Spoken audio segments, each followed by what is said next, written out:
Have you ever noticed the resemblance between Hulk Hogan and a certain Dragon Ball character? Like his hulking stature, his horseshoe mustache, the crazy, ridiculous, charismatic promos he cuts. That man is none other than Satan himself.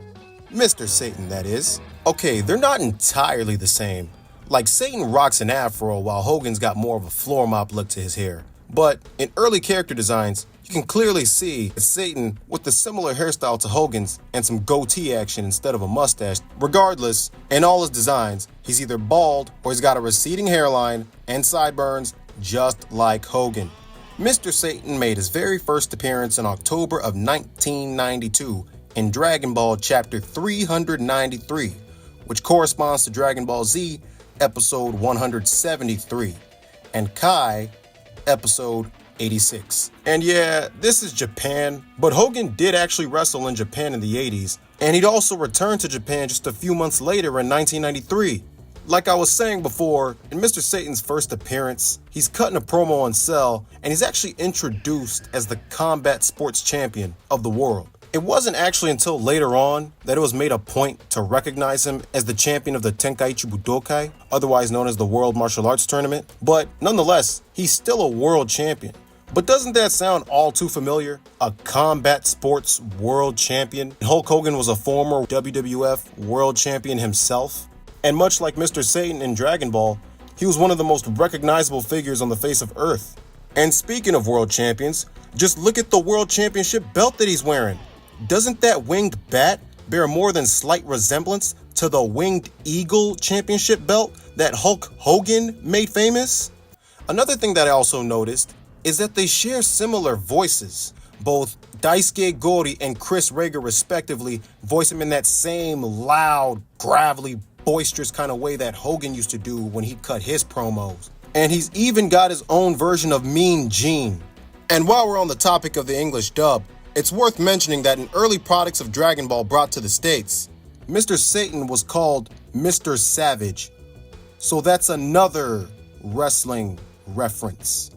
And even though this is Macho Man and not Hogan, the wrestling theme still fits in with the character. I've also seen comments claiming that Miss Pizza from Satan's entourage was supposed to be like the Miss Elizabeth to his Macho Man, but that's as far as that goes. Another thing are the jokes made at his expense, like when Mr. Satan smashes through a huge stack of tiles only to fail to break the last one, or when Cell pimp smacks him. Are these all supposed to be puns or jokes about how wrestlers are all bark and no bite? A big joke about how they can talk a big game and even look the part, but in a real fight, they get exposed. Another thing is, his hairline receding actually ended up making him look more like Hogan. And the title given for episode 87 of Dragon Ball Kai, or Dragon Ball Z Kai, in the English dub goes as follows: Satan's Legion runs wild. The curtain rises on the Cell games. Doesn't that kind of sound like Hulkamania runs wild? Yes, the Japanese phrase Dai Abare can translate to rampages as well. It's just funny that they thought to use runs wild. But Satan and Hogan both have daughters. And Randy Orton tried to get with Hogan's daughter. Gohan obviously ended up with Videl. Andre the Giant is arguably the most famous wrestler ever, so it's no surprise that he'd end up in this video. He was one of wrestling's biggest attractions all over the world, and he actually competed in Japan in the 70s under the name Monster Husimov.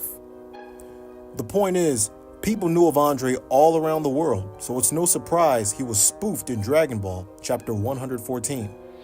In a prelims match for the 22nd tournament, Kuririn squashed him so fast that Toriyama didn't even bother giving him a name. He eventually did get a name in the anime. In episode 85 of Dragon Ball, Yamcha put this dude over hard, explaining to Goku that this giant was a former pro wrestling world champion named Anton the Great.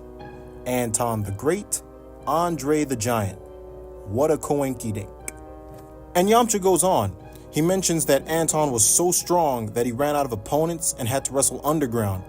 And during his fight, he catches Kuririn in his grip, a grip so strong he can apply 400 kilograms of pressure. Kuririn sells this for a bit, until he decides to cut the crap and then proceeds to job this guy out with a judo flip. And this episode, by the way, aired October 28th of 1987, which, in terms of notoriety, might actually be Andre's biggest year. He headlined WrestleMania with Hulk Hogan in front of 78,000 people, even though the WWE likes to claim it was 90,000.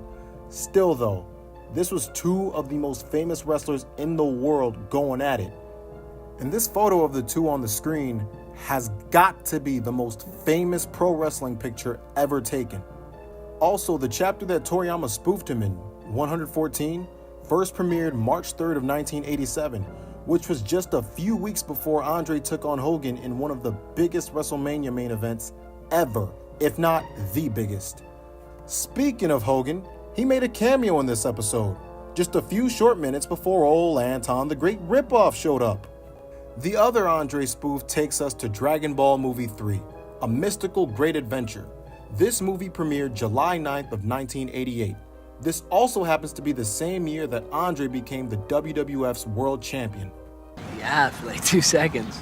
Anyway, in the film, a tournament is held where the winner will receive anything his heart desires from the Emperor of Mifan, Chaozu. Regardless, Yamcha's first up, and his opponent, who wasn't even given a name, steps into the ring, causing the camera to shake just like Anton. They look the same, the scene's even directed the same, they sound the same. Actually, here's a fun fact. Daisuke Gori, the same man that would go on to voice Mr. Satan, aka Hulk Hogan, who I dedicated my last video to, is also credited for voicing Anton the Great in episode 85. See how it comes full circle? Funny, isn't it? Well, Yamcha made quick work of this dude, and while there are many giants in wrestling, it's pretty easy to tell that these two were parodies of mid to late 80s Andre.